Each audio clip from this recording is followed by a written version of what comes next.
Está começando mais um Papo 20, o programa que acontece num ambiente repleto de arte e cultura da 20 Medical Offices. Aqui, nós recebemos experts em saúde e bem-estar para conversar comigo, Marcos Moreira, médico, apaixonado por reumatologia e agora host deste podcast. Hoje nós estamos recebendo aqui a doutora Luciane Querubino. Seja bem-vinda. Muito obrigada pela oportunidade, é um prazer. Prazer é nosso, tenho certeza que nós vamos ter uma conversa muito interessante. Aproveitando o ensejo da nossa introdução, peço a você para curtir e compartilhar este e os demais episódios do nosso canal, tanto aqui no YouTube quanto no Instagram, com quem você ama e gosta. Lembre-se, você é o nosso maior parceiro. Ainda lembro que este e os demais episódios do nosso podcast é gravado no espaço da 20 Medical Offices, que é um cowork voltado para profissionais da área da saúde na região de São José dos Campos, no Vale do Paraíba, em São Paulo. Então, você que é um profissional da área da saúde, que está procurando um local para atender e que esteja à altura da qualidade do seu atendimento, considere a 20 Medical Office como uma excelente opção. Se você quiser conhecer mais sobre o nosso espaço, você pode acessar o Instagram pelo @20 Medical Offices. Lembrando sempre que o 20 é de Leonardo da Vinci, ou seja, VINCI. Se você quiser acessar o Instagram do nosso podcast, você pode acessar pelo @Papo20.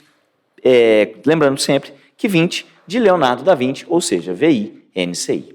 Se você quiser me seguir no Instagram, lembrando sempre, eu sou Marcos Moreira e atendo reumatologia na 20. O meu Instagram é @reumato.marcos.moreira. E hoje, da nossa convidada, a doutora Luciane Querubino, o Instagram dela é @terapeuta.da.mão, só que o mão é sem tio, terapeuta.da.mal no caso, né? Bom, nós já temos aqui um roteiro que a gente segue, então a gente sempre gosta de saber um pouco sobre a pessoa que está aqui, sobre a história e tudo mais. Eu queria que você falasse um pouco sobre isso, mas já vou adiantar que eu já tenho algumas dúvidas aqui da minha cabeça. Eu acho que é da maioria das pessoas, que, por exemplo, o que é terapia ocupacional, porque a gente não sabe. Mas, de qualquer maneira, vamos deixar isso para o intercurso do nosso episódio. Fala um pouquinho para a gente de onde você veio, por que terapia ocupacional, de onde veio o Luciane Querubino, até chegar aqui no podcast.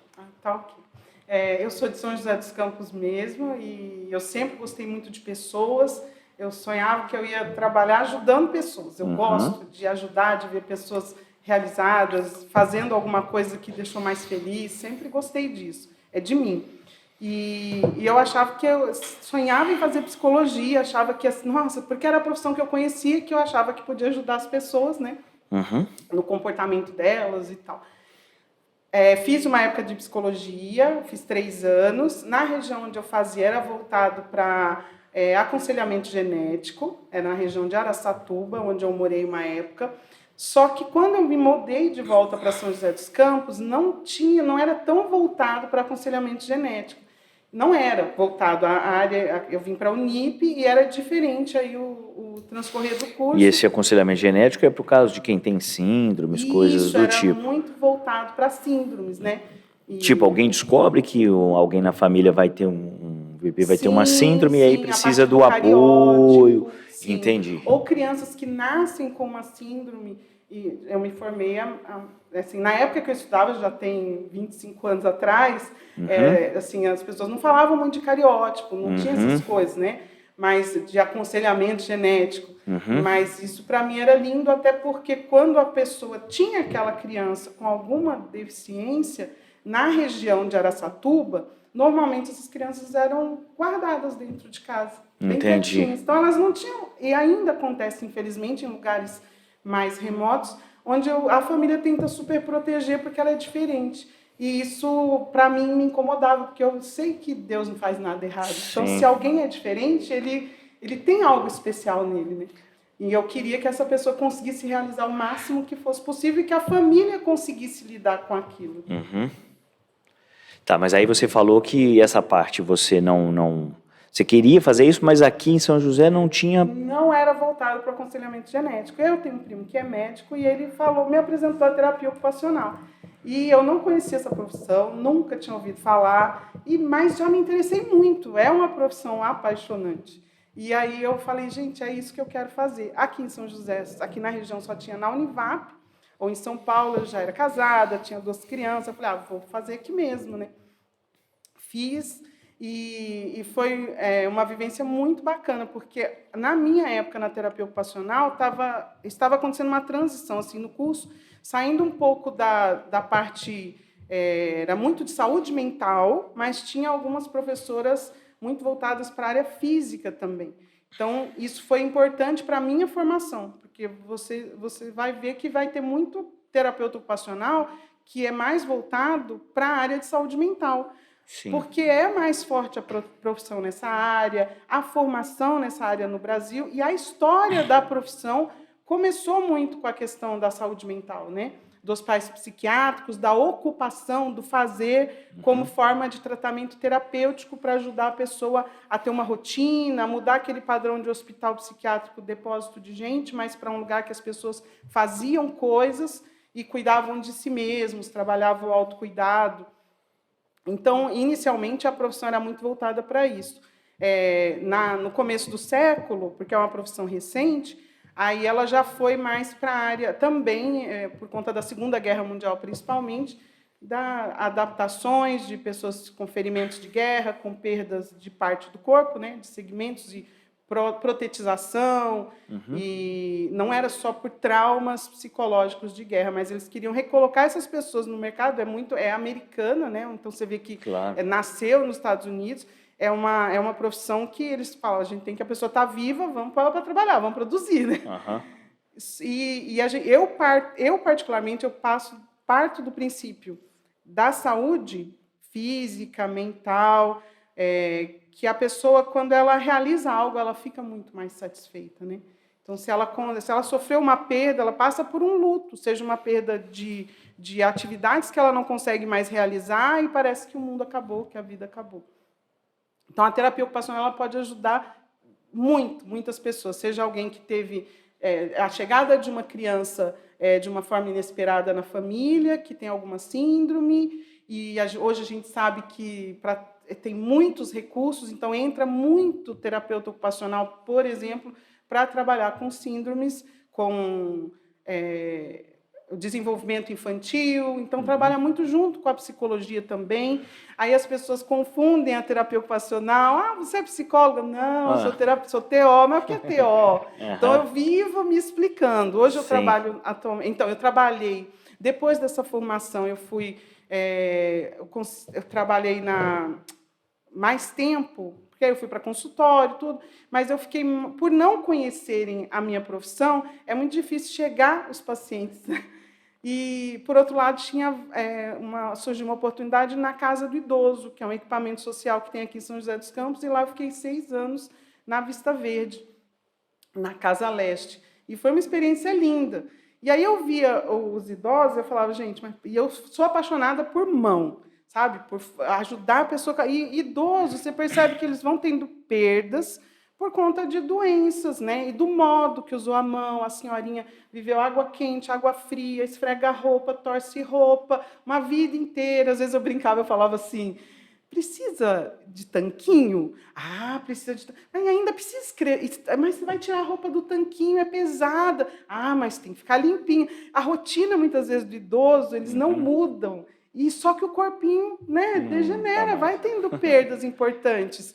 E eu queria sempre tentar ajudar. Então, eu comecei a entrar na área de alongamento, de membro superior. Eu ainda não tinha formação na área, mas na nossa profissão, como ela engloba, eu já tinha órteses, né? Assim, a parte da biomecânica da mão, a gente já trabalha desde o curso na faculdade, né? E aí era muito interessante, porque eu fazia o grupo com uma média de 20 idosos, às vezes a gente fazia mais com o pessoal do esporte, para tentar trabalhar sentados, né, por conta da questão de equilíbrio. Ali eu tinha idosos bem comprometidos também, e, ao mesmo tempo, idosos superativos, né, que a gente fala que é um equipamento social que trabalha... ele é para idosos a partir dos 60 anos, né, então, pessoa muito ativa vai fazer exercício, zumba, dança de todo tipo, ginástica, exercício físico, e tem os mais comprometidos também no mesmo equipamento. E se a gente for falar assim, se a gente fosse definir, então, o que faz o terapeuta ocupacional, para a gente sanar essa dúvida de uma vez por todas, né? A terapia ocupacional é o quê? O terapeuta ocupacional é uma pessoa que está ali para auxiliar a pessoa a se reinserir em alguma coisa de movimentação? Explica para a gente. A terapia ocupacional ela trabalha com o fazer humano. Nós fazemos coisas o dia todo. Então, a gente tem análise de atividade. Então, isso é um recurso que o terapeuta ocupacional faz numa avaliação. Nós sempre vamos fazer uma análise de atividade. Então, a gente vai descobrir aonde a pessoa está com déficit. Seja cognitivo, seja mental, seja físico. O que eu não estou conseguindo fazer e eu gosto de fazer. O que eu não estou conseguindo fazer, mas eu preciso fazer. Por exemplo, uma criança durante seu desenvolvimento. Então, o que eu sempre fiz e tenho que deixar de fazer.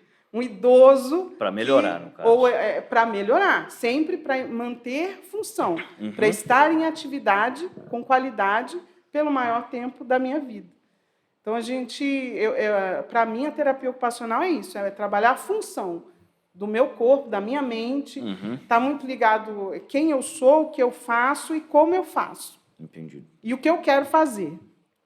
Entendi. Então, se eu tenho... Eu gosto muito de uma área, que é de uma técnica, que é a imagética motora graduada. O que é a imagética motora graduada? Trabalha com 2 fases, mas a partir do momento da imagem que o meu cérebro faz dos meus grupos musculares, do movimento, da memória de grupos musculares. Então, de movimentos, de vivências, de cheiro, dos sentidos, né, que o nosso corpo tem, dos 5 sentidos. Então, se eu, a partir da imagem motora graduada, eu chego para uma pessoa e falo como você segurava esse copo antes do seu acidente. Então, vou dar um exemplo. Uma pessoa que sofreu um acidente grave e, durante o processo de reabilitação, ele perdeu função da mão. E aí ele não consegue segurar a xícara, não consegue escrever. E já teve pessoa que chegou para mim e falou assim, vamos fazer uma atividade aqui para eu avaliar a sua escrita? Eu não sei mais como escreve. Opa, mas peraí. Então, aí entrou a análise de atividade, eu sei, já consegui descobrir o ponto, o déficit, onde ele não consegue realizar algo.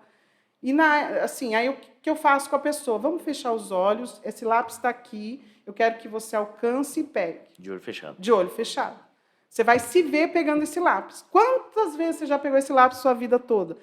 Isso eu fiz com um jovem de 18 anos depois de um traumatismo craniano. Um dos, já teve vários. Mas só se vendo, não pegando com o olho fechado, só vejo, imaginando. Mas eu mostro tudo na mesa. Aí a pessoa dá aquela risadinha, né? Fala, ela é louca. Mas eles fazem. Fecha o olho, vai com a mão na direção, pega o lápis, agora abre o olho. Eu peguei o lápis. Então, assim... Porque ele tinha uma memória do movimento dele fazendo. Então, eu lembro muitas pessoas, desde a UTI, a pessoa está no leito, começa a responder a gente pela piscada, que é uma técnica que a gente usa de comunicação alternativa, na terapia ocupacional. Então, a gente fala, pisca se você está me entendendo. E a gente faz algumas perguntas mais escrúxulas, que fazem, são testes também avaliativos, que o psicólogo também usa, mas você pode perguntar, martelo, boia? Se a pessoa piscar, você fala, peraí. A bola é quadrada? Aí, quando ela começa, responde piscando, você entende, você fala algumas perguntas assim, e você começa a compreender que, pelo piscar de olhos, aquela pessoa está tendo uma resposta que é voluntária, né? Então, a partir dessa resposta, eu já começo...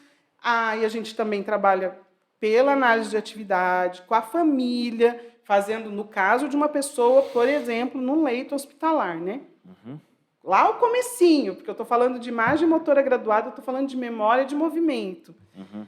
E aí eu começo com aquela pessoa, a gente faz o prontuário afetivo. Então, quem era essa pessoa, o que ela gosta de fazer, que música que ela gosta, tem animal de estimação, religião, essas coisas, filhos, que pessoas que ama.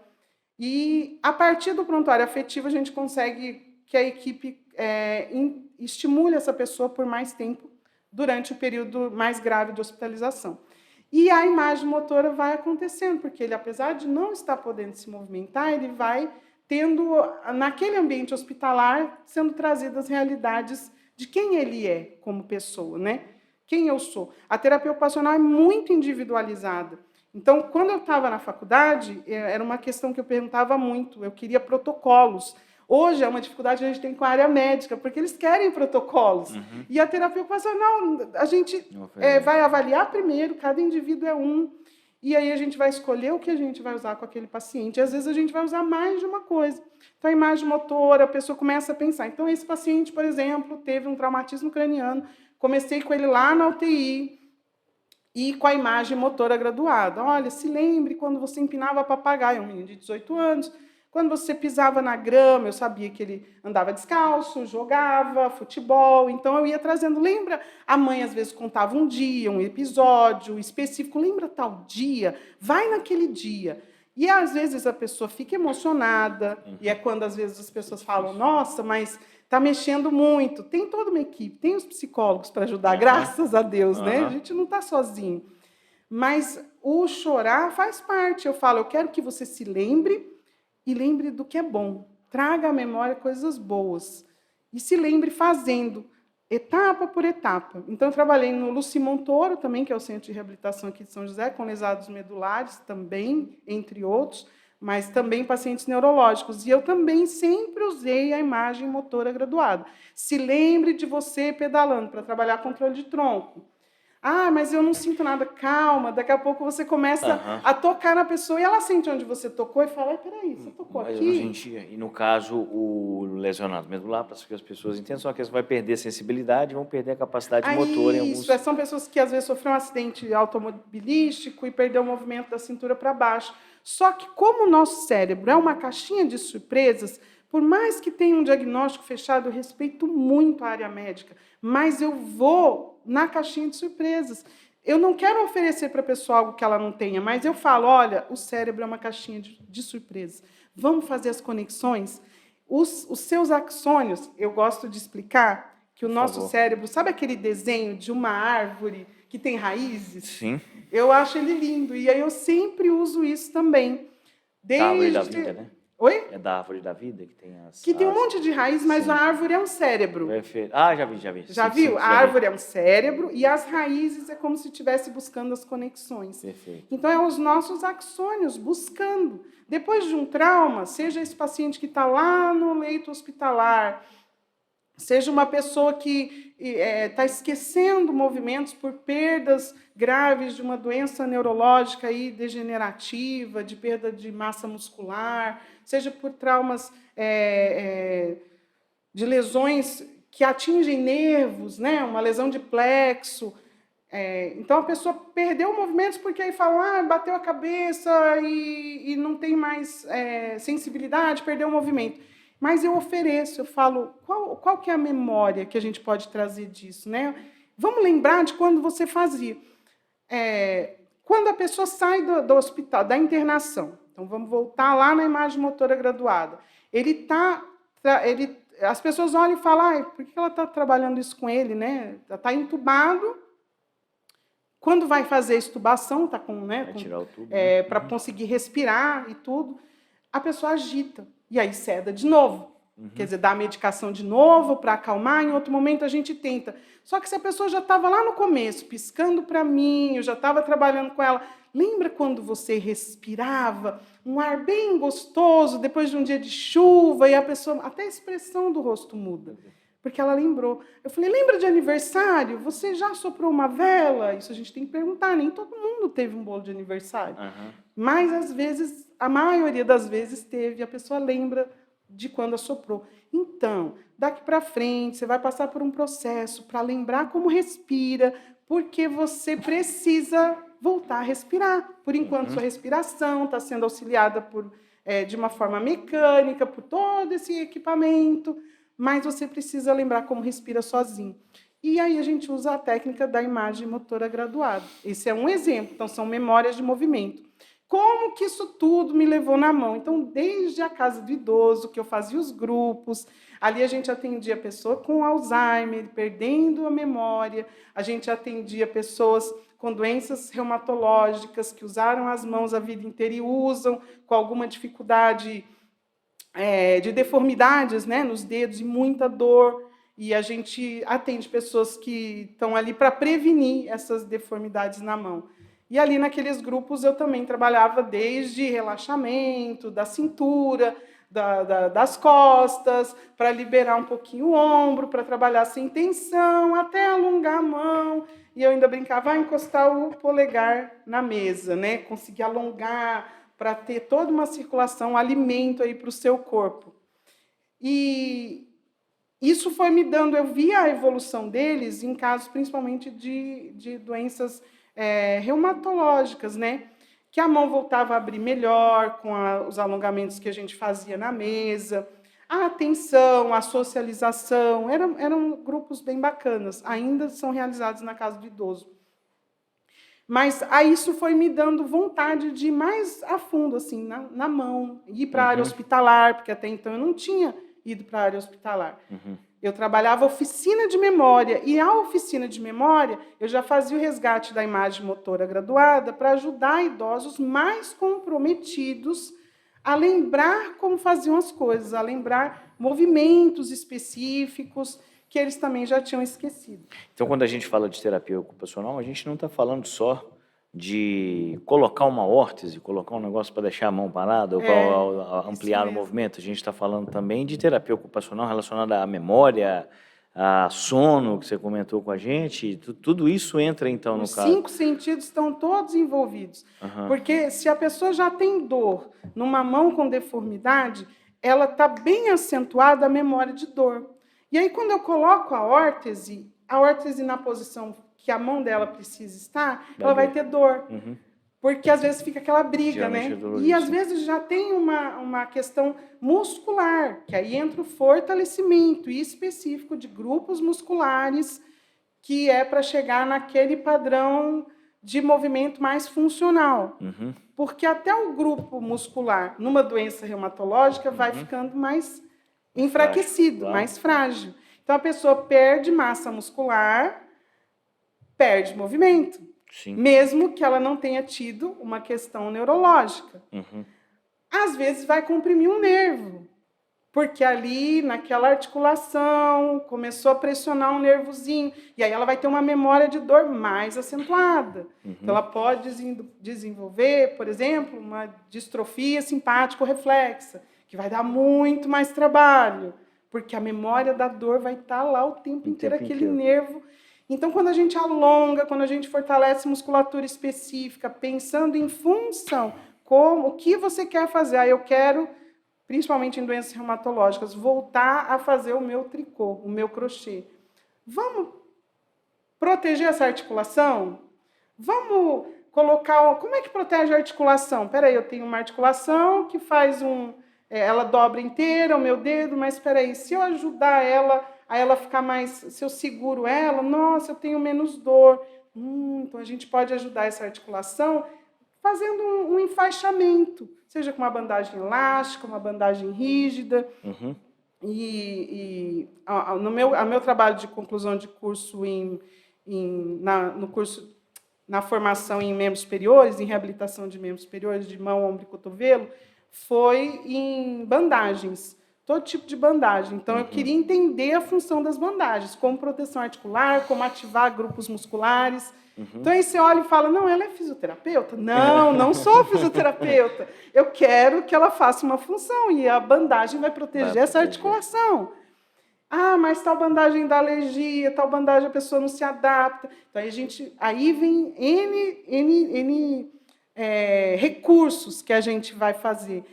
Não precisa da bandagem. Vamos fazer uma estimulação sensorial. O que é isso? Eu vou pegar e vou fazer uma massagem com uma minha escovinha, com um aparelhinho de massagem facial, mas que vai fazer da unha para trás, eu brinco, que é de distal para proximal. O que é isso? Distante do cérebro, indo para o cérebro. Então, peraí, o que é isso? Sinapse. É eu mandando meus axônios se organizarem e buscando o caminho certo. Eu brinco com o pessoal que teve estresse, lesões que sofre, que teve cortes, né, incapacitantes e, de repente, fez uma tenorrafia, costurou os nervos, né, costurou o tendão, e aí você fala com ele, olha, está tudo grudado aí, está tudo junto e misturado. E aí agora a gente precisa ajudar aí cada célula para o seu grupo. eu falo com eles, tem que cada um ir para a sua tribo. Uhum. Como que a gente faz isso? Sensorial, sempre cérebro, imagem motora graduada e muito sensorial, mandando os sinais, estímulos sensoriais para o cérebro, do movimento, da área afetada.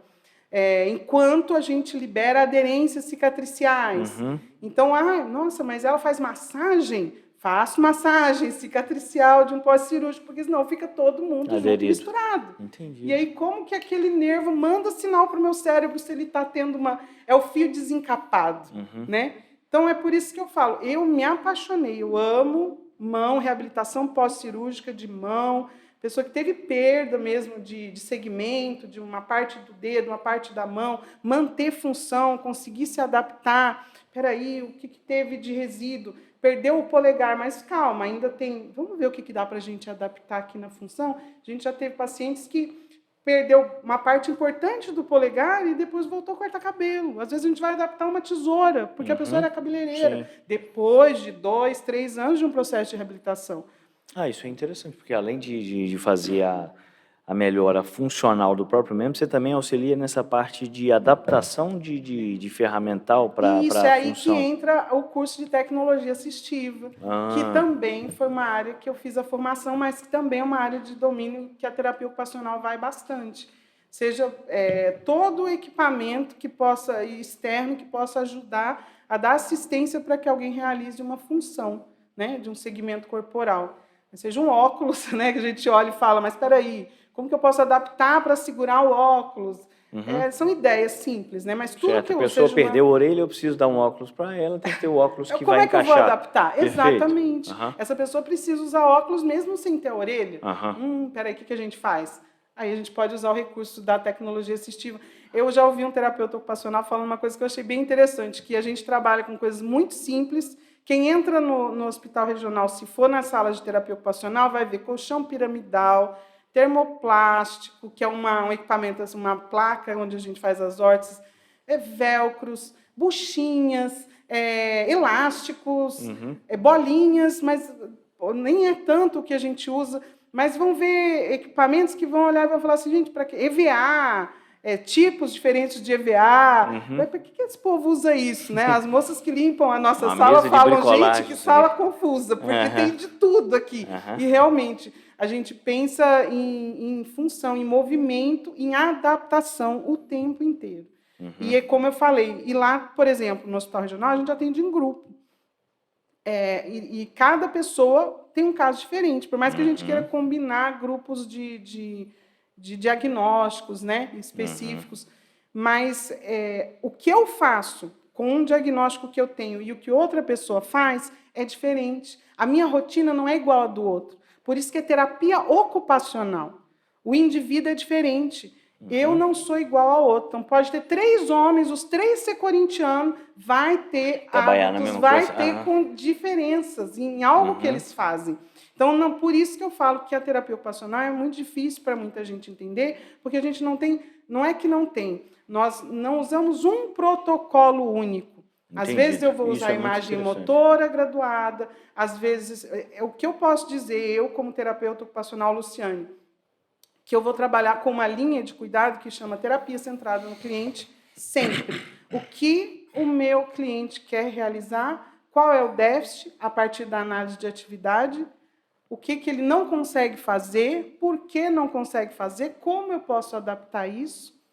E aí eu tinha uma professora do curso de mão que falava que o céu é o limite. Não existe. E nem uma órtese que eu fizer para uma pessoa não vai ser igual de outra pessoa. Não adianta querer emprestar. Cada caso um caso. A gente já teve paciente que vendeu órtese. Cara. E a gente falou, gente, alguém foi enganado, né? Eu não uso mais, você quer comprar? Não vai ser igual. Não vai ser igual, não vai ter a mesma funcionalidade. Entendido. Bom, pessoal, esse é o Papo 20. Interrompi um pouquinho para fazer o nosso tradicional merchan. Você está assistindo o Papo 20. Lembra você de curtir, compartilhar esse e os demais episódios com quem você ama e gosta. Nós estamos aqui disponíveis tanto no YouTube e temos também o nosso canal no Instagram. Você pode curtir e compartilhar tanto aqui quanto nas demais plataformas. Lembra você que se quiser curtir e compartilhar no Instagram, o Instagram do Papo 20 é @Papo20. Lembrando sempre que o 20 é de Leonardo da Vinci, ou seja, VINCI. Lembra você também que este e os demais episódios do nosso podcast é gravado no espaço da 20 Medical Offices, que é um cowork voltado para profissionais da área da saúde, na região do São José dos Campos, no Vale do Paraíba. Então, se você é um profissional da saúde, médico, nutricionista, terapeuta ocupacional, psicólogo, está procurando algum lugar para atender que esteja no nível da sua qualidade de atendimento, por favor, considere a 20 como uma opção. Você pode conhecer mais pelo Instagram do @20 Medical Office, mais uma vez, 20 de Leonardo da Vinci, ou seja, VINCI. Se você quiser me acompanhar nas redes sociais, lembrando, meu nome é Marcos Moreira, eu sou médico e atendo reumatologia aqui na 20 Medical Office. O meu Instagram é @reumato.marcos.moreira. Estamos recebendo aqui hoje, peço perdão, a Luciane Querubino, doutora Luciane Querubino, que é terapeuta ocupacional, e o Instagram dela é @terapeuta.da.mão. Lembrando que o mão é sem tio, tá? Então, @terapeuta.da.mão. Olha, muito interessante, porque assim, é de um desconhecimento geral, a gente estava conversando aqui antes, até da parte da classe médica como um todo, sobre o que o terapeuta ocupacional faz. Está muito interessante você explicar mais para a gente. Eu cheguei a dar uma stalkeada lá no seu Instagram, entrei, olhei tudo e vi umas órteses que vocês fizeram, que tinha elástico para tudo quanto é lugar, era para recuperar a movimentação de pega, era isso? Aquele que está no seu Instagram? Deve ter vários, aquela é uma órtese dinâmica, é um exemplo de órtese dinâmica, e o objetivo dela é que quando a pessoa faz uma cirurgia que teve uma perda de tendão, né? Então, o tendão faz o movimento, eu falo que são as cordinhas do nosso corpo que dão os comandos, o cérebro dá o comando e faz a gente, por exemplo, abrir e fechar a mão. E vocês fabricam? Sim. Por isso que tem EVA, tem um monte de coisa nessa linha. Termoplástico, que é uma placa, né? E você consegue moldar ela. E aí a gente esquenta, né? Faz o molde da pessoa, da mão da pessoa, a partir do que ela precisa. E é uma área bem legal também, porque a órtese então, se eu atendo uma pessoa que eu fiz uma órtese, que ela tem um modelo simples, que até tem para comprar, só que a pessoa precisa escrever e ela atrapalha na escrita. Porque ela vai passar aqui, na hora de escrever, a mão raspa. Mas está me atrapalhando. Aí a gente adapta, fala, peraí, a gente já muda o modelo. Então, a gente consegue fazer um raciocínio clínico a partir da função. Entendido. Quem é aquela pessoa, o que ela quer fazer com a mão dela. Isso é muito importante porque não é só uma receita do tipo, vai lá na casa cirúrgica, compra essa órtese, pronto, e é isso aí. Mas incomoda, paciência. Então, você faz toda uma moldagem. Muito legal. Agora, a gente estava conversando antes aqui, você me falou um negócio que eu achei muito bacana também, que foi a terapia em grupo que você faz aqui, ou fazia, não sei, em que você tinha que lidar com pessoas totalmente antagônicas, tanto de ocupação, tanto de educação, né? Não de falta de educação, mas analfabetos conversando com pós-graduados e tudo mais. Conta pra gente da experiência. Isso, foi bem interessante. Nesse caso, foi na Casa do Idoso. Na verdade, quando eu fiz o meu trabalho de conclusão de curso na Univap, da terapia ocupacional, eu trabalhei com a faculdade da terceira idade na Univap. E ali foram 3 anos lá, e eu trabalhei as oficinas de memória, no caso, como os 5 sentidos. Oficinas de memória, os 5 sentidos. Então, a gente dividia o tato, olfato, paladar, visão e... Tato, olfato, paladar, visão... Faltando um sentido. Olfato, tato, paladar, visão... Audição. Então, a partir desses 5 sentidos, eu tinha que trabalhar a memória. Então, cada oficina era relacionada a isso. A partir daquela experiência, eu fui depois para a Casa do Idoso. E eu também fiz as oficinas de memória. E os grupos de mão, que era para manter função. Então, porque a gente pensa, né, nas etapas da nossa vida, a gente se adapta o tempo todo. Então, como terapeuta ocupacional trabalha as adaptações, também tem as adaptações da nossa faixa etária, né? O que eu posso auxiliar para eu ir melhor naquela minha faixa etária de uma forma funcional? Então, nas oficinas de memória e nas oficinas de reabilitação de mão, são pessoas diversas e sempre em grupo. E a gente tem que conseguir que todo mundo tenha no caso da Casa do Idoso, é um equipamento social. O objetivo principal ali não é saúde, é a socialização. Só que eu era um profissional de saúde num equipamento social. E eu tinha que focar na questão da saúde, na memória deles, para realizar as funções do dia a dia, cognitivas, e executar essa rede social. Então, eu tinha desde secretária bilíngue e aposentada da Embraer até uma senhorinha que não foi alfabetizada. E aí eu fazia as oficinas de memória, por exemplo, vou pegar aqui uma... A gente gostava muito eu gosto até hoje muito de figuras para trabalhar a memória, e a gente tinha um acervo de mais de 300 figuras variadas. Caneca, mesa, cadeira, sapato, o que tivesse. A comida... E aí a gente ia juntando. Então, por exemplo, conforme foi juntando as figuras e tendo que isso foi construído junto com eles. A gente passava todas as figuras na mesa e depois quem conseguisse listar o máximo possível de figuras em 2 minutos. Aí todo mundo escrevendo, tinha o seu tempinho de escrever. Como é que eu ia fazer com a pessoa que não era alfabetizada? Porque ela não podia passar nenhum tipo de constrangimento. Sim. Não é esse o meu objetivo. É que ela consiga relembrar aquela figura que ela leu. Ela consiga trazer aquela imagem para o cérebro dela e organizar de uma forma o didática. Objetivo final não era escrever, era lembrar. Era lembrar, exatamente. Exato. E era o objetivo final, e sempre vai ser o objetivo final que a gente vai trabalhar na terapia centrada no cliente. Né? E aí eu fazia com eles, com as senhorinhas, listarem com palitinhos, com risquinhos. Risca para mim. Você vai riscar. No início elas ficavam meio constrangidas. Vai, risca, faz os risquinhos. E às vezes alguém ainda falava, não, mas não é para escrever. Eu, então, escreve, né? Já que você escreve, filho, tá bom também. E no final, no fechamento, aí era a brincadeira. Vamos ver quem lembra mais, vamos ver. Vamos marcar. Quantos você lembrou? 1, 2, 3, 4. Eu lembrei tantos, eu lembrei tantos, eu lembrei tantos. E aí eu ajudava os que não a contar, né? E uns já sabem contar, só não conhecem as letras. E lá eu falava muito isso. Eu falava, você vai na feira? Vou. Mas eu nunca fui na escola. Tá, mas você... o troco, te dão direitinho? Ah, dão, eu confiro o troco, então tá ótimo. Tá ótimo. Você consegue fazer suas compras, você pega o ônibus, você vem para cá, você é uma pessoa funcional, apesar de não ser alfabetizada. E lá é um equipamento social que tem o curso de alfabetização. Isso é bem bacana, né?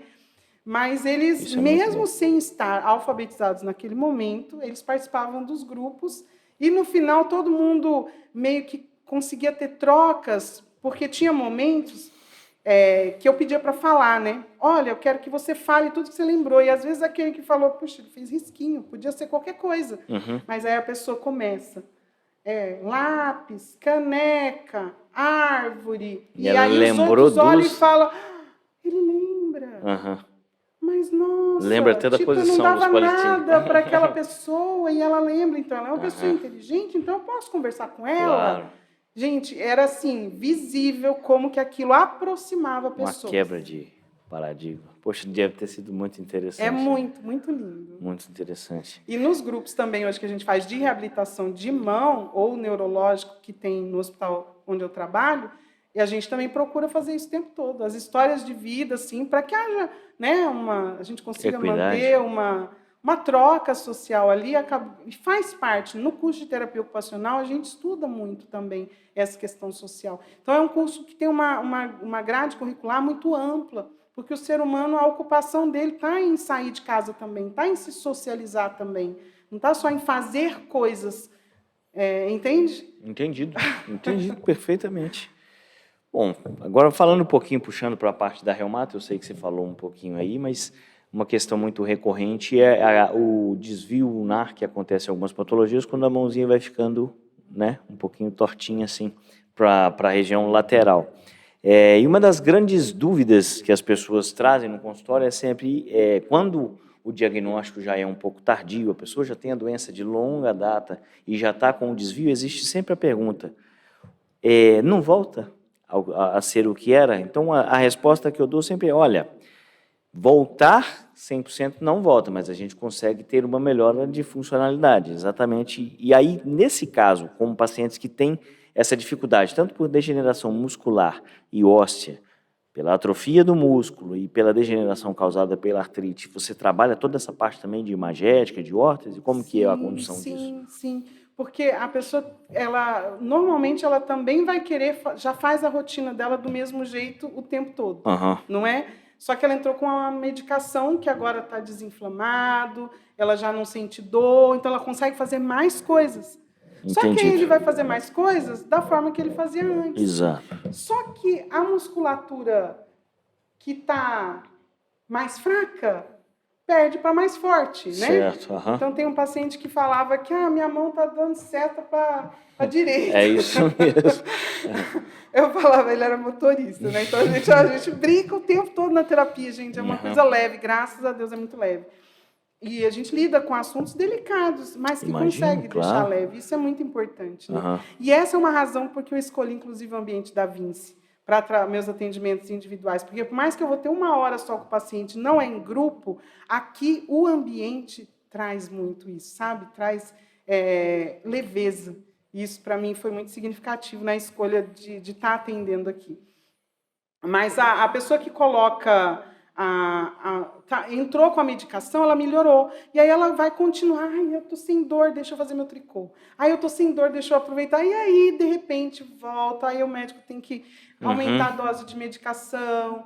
E aquilo vai sendo... uma constante luta, né? Por quê? É a palavra lá do Albert Einstein, né?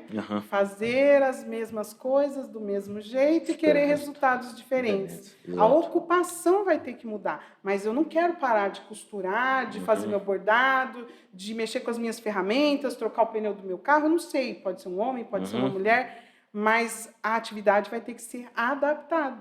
Então, eu posso engrossar o cabo de uma agulha? Posso. Eu posso adaptar até com um esparadrapo e deixo ele mais gordinho. A escova de dente fica escorregando, atrapalha de segurar. Espera aí, vamos engrossar o cabo da escova de dente. Então, a partir da análise de atividade, eu vou ver com recursos simples.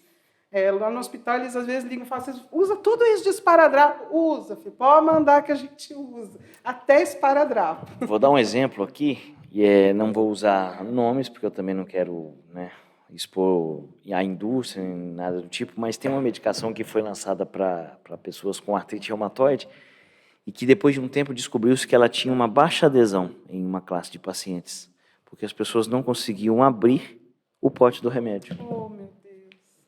Ele tinha um mecanismo, foi inclusive até na época que foi lançado, né? O pessoal vinha fazer as propagandas e tudo mais, falava, porque o dispositivo é assim, porque não sei o quê, porque é assado, papapá, e aquele dispositivo que era todo tecnológico, na verdade, as pessoas que já tinham um comprometimento articular, elas não conseguiam abrir o remédio, e aí elas não conseguiam tomar.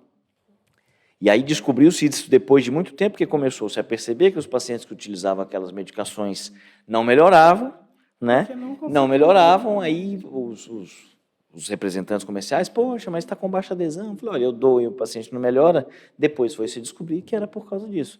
E a pessoa, muitas vezes, a gente lida com pessoas que são mais extrovertidas e falam e tudo mais, mas que muitas vezes o paciente com causas reumáticas, né, ele às vezes tem um aspecto mais introspectivo, que às vezes tem até a ver com o gatilho da doença, e essa introspecção faz com que ele tenha vergonha, por exemplo, de chegar no médico e falar que tomou o remédio e não melhorou. Faz ele chegar no consultório do médico e falar, olha, eu não consegui abrir o remédio. Então, esse tipo de informação faltava, porque a pessoa ficava constrangida de falar, poxa, eu estou tão mal que eu não consigo abrir, então eu só tomo o dia que minha filha vem. Aí eu já tive casos de paciente que, tinha que tomar um comprimido 2 vezes por dia, todo dia, né? E aí só tomava 2 vezes por semana quando a filha ia, e na verdade ela compensava, ela tomava os outros comprimidos todos num dia só e não adiantava, né? E uma senhora está viva até hoje ela está melhor, graças a Deus, mas para você ver o tamanho do impacto, né? E assim, uma indústria farmacêutica gigante, rios de dinheiro, pesquisas e tudo mais, desenvolve uma medicação top e a barreira é a embalagem, pedaço de plástico. E você vê, né, na terapia ocupacional a gente tem os recursos de adaptar caixinhas de remédio conforme a rotina do paciente. Então, quando a gente procura, por isso que é muito relacionado à criatividade e ao paciente em si, né, a rotina dele. Então, às vezes vai ser umas caixinhas personalizadas com o desenho do sol, do dia, da noite, quando não é alfabetizado e já divididinho, que alguém pode dividir para ele. Ou uma adaptação antiderrapante que usa para ajudar a abrir, seja uma garrafa de café, eu ouvi isso essa semana, de uma paciente que eu estava avaliando, que é renal, e ela ficou não sei quanto tempo sem tomar água, teve que esperar o marido chegar, porque ela só toma água com garrafinha e ela não conseguiu abrir a garrafinha de água, por conta da questão da mão. Então, aí eu falei para ela do antiderrapante, que é um recurso que a gente também tem, que compra em casa de aviamentos. E as pessoas colocam em tapetes, colocam em mesas, né, para ajudar. A gente usa muito antiderrapante, indica demais em várias situações, e uma delas é para abrir potes, abrir vidros. É claro que esse do mecanismo do remédio ele é mais confuso, né? Tem uma giradinha, outra giradinha, parece um cofre. Aperta, puxa, não sei o quê, aperta para baixo, gira. Mas a caixinha já ia ajudar, né? Uma caixinha personalizada com os horários certos de tomar. Para você ver o tanto que a gente não percebe, né? Em alguns experimentos sociais, você já deve ter visto coisa parecida, de pegar pessoas que enxergam, né? E adaptar para elas passarem um dia como se não enxergassem, a confusão que é, e como que a pessoa termina o dia com uma visão completamente diferente, né? Porque se você for olhar, o mundo, ele é muito, pelo menos num país um pouco mais atrasado como é o Brasil, a receptividade, a acessibilidade para pessoas das mais diversas, não estou falando do deficiente que tem que usar só a cadeira de roda, mas acessibilidade de todo tipo é muito complexa e esbarra em coisas relativamente simples como essa que a gente está fazendo, que faz uma diferença absurda na vida das pessoas. Olha, o seu trabalho é excepcional, excepcional, parabéns, muito bom. Eu sou suspeita para falar, eu adoro a minha profissão, amo a minha profissão, e assim, eu não fujo de desafios, então se alguém traz uma demanda para mim, eu falo, peraí, a gente vai Deve ser gratificante, deve ser gratificante. Algum caso que te vem à memória, assim, que você fala, poxa, nesse aqui foi brilhante, assim, que deu um resultado que você possa partilhar ou alguma coisa ou não? Sim, teve um caso que eu peguei a primeira vez no hospital, num leito de UTI, foi um jovem, e eu posso falar porque tem no Instagram dele também, foi bem bacana. Foi um dos que depois, o fato de eu estar num hospital e depois eu ir para um centro de reabilitação, que foi o Luci Montoro, eu fiquei no Luci 1 ano, depois voltei para o hospital. Só que no Luci eu pegava pacientes que saíram do hospital, porque o hospital não é um centro de reabilitação, ele começa lá, né? Então, eu peguei um paciente neurológico uma vez, que ele foi bem grave, e foi ortetizado, assim, colocou órtese, né, a tala de mão, tentaram colocar e tudo, depois teve que suspender, porque o padrão de espasticidade, o padrão motor das mãos dele era muito grave. Aí, até ele melhorar, ser associado com medicação, né, e o organismo dele ter uma melhora, foram meses. Mas ainda muito comprometido, a mãe se esforçava, a esposa também, e levavam ele, a princípio ele ia de maca para a gente, no hospital ainda, porque a gente faz sessões ambulatoriais antes dele ir para a rede, e ele não se comunicava, mas ele piscava, ele ainda não falava. E a primeira coisa que eu tento foi usar o recurso do celular, inclusive minha filha tem um aplicativo de comunicação alternativa que ela criou e está no Play Store. Como Play chama? Store é Lori Comunica. Lori com Y, como é que é? Lori, Lori. Lori Comunica. Que interessante. E ela já está no Play Store. E ela criou esse aplicativo por conta da minha ansiedade de lidar com os pacientes e não conseguir, às vezes, Mas o que o aplicativo faz? De comunicação alternativa. Por exemplo, a partir do piscar de olhos, a pessoa que não consegue falar, pode ser o sorriso ou o piscar de olhos. Ela olha para o celular e ela consegue... O celular reproduz o que ele quer falar. Então, ela coloca cards.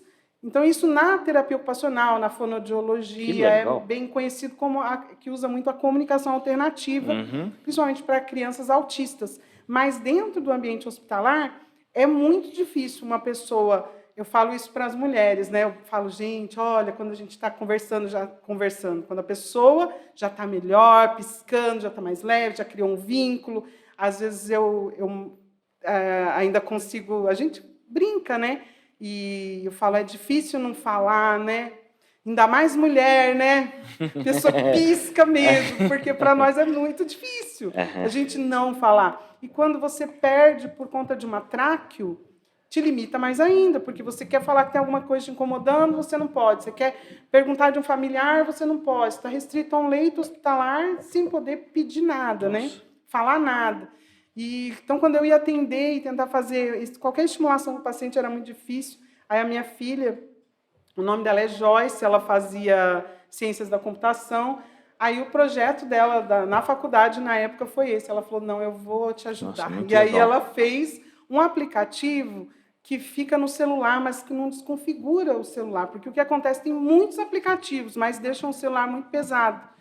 E esse não, aí com o tablet da pessoa, o celular da pessoa, ela consegue colocar imagens dela mesma, de coisas que são pertinentes a ela, a identidade dela. Então, isso tem muito a ver com a terapia ocupacional. Para mim, é um recurso lindo. Onde a pessoa, aquele card vai mudando de cor e ela consegue piscar, né, quando é o que ela quer falar, e aí ele reconhece e faz o som. Fala, trocar a fralda. Eu tenho um paciente que eu uso muito isso, ele sente bastante dor e ele fala, estou triste, estou com dor, e ele não se comunica de forma alguma, eu atendo ele domiciliar. E eu falo que é meu filhote, a gente já tem um vínculo bem bacana. Mas quando eu coloco com ele que eu estou bravo, então aquele card vai mudando, e eu dor, onde você está com dor? E ele consegue relatar onde ele tem dor. Isso para a gente é muito significativo, uma pessoa que não fala. Né? Então, eu tive um paciente específico, ainda não tinha esse card, ainda não tinha esse aplicativo, mas a gente usava o piscar e algumas imagens que já tem prontas, que é até de uma equipe da terapia ocupacional, da UFRJ, e eles divulgam essa prancha de comunicação alternativa.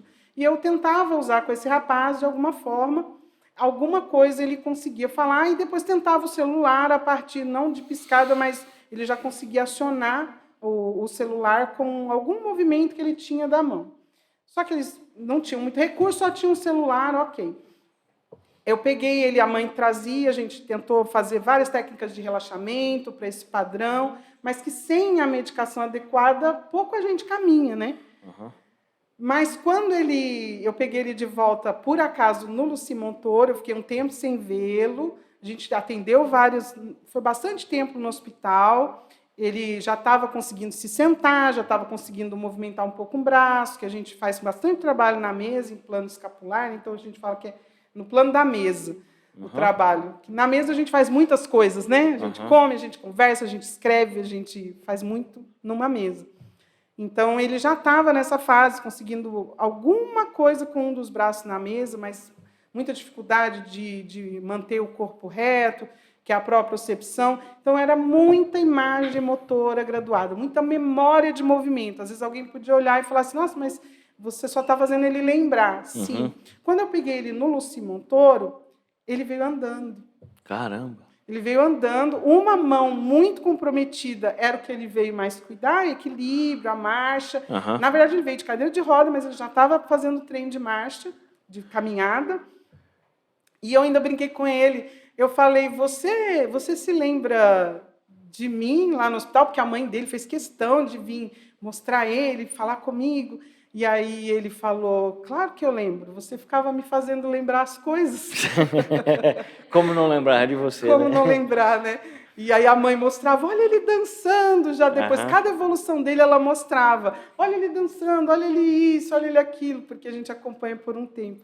E um outro rapaz que teve uma lesão por um impacto importante também na cabeça, um traumatismo craniano, num acidente de carro, e lá no hospital eu também trabalhava a imagem motora graduada, e a gente somos em 3 colegas, em 3 terapeutas ocupacionais, então todos já têm mais ou menos essa linha, mas era com ele que eu trabalhava muito de olhos fechados, porque ele não conseguia se lembrar também alguns movimentos. E eu falava, então eu quero que você feche os olhos e se veja fazendo. Isso eu faço, infelizmente, esse tipo de acidente tem bastante com jovens, né? Automobilístico, traumatismo craniano, piscina e tal, bate a cabeça. Então, mas esse também foi um que eu posso lembrar, porque eu também peguei ele depois no Luci Montoro, e ele também falou a mesma coisa. Eu falava, não acredito que você lembra de mim. Ele, claro, você ficava me fazendo lembrar as coisas. Foi mais ou menos essa frase que ele usou, mas muita coisa de olho fechado. Pega essa, se veja pegando essa xícara, porque ele não conseguia, às vezes, né, a propriocepção E tem toda uma organização para você olhar para uma xícara, levar a sua mão até ela, né, a motricidade. E aí eu fazia, se veja, vai de olho fechado, pega. Então, deixava o cone, deixava alguma coisa.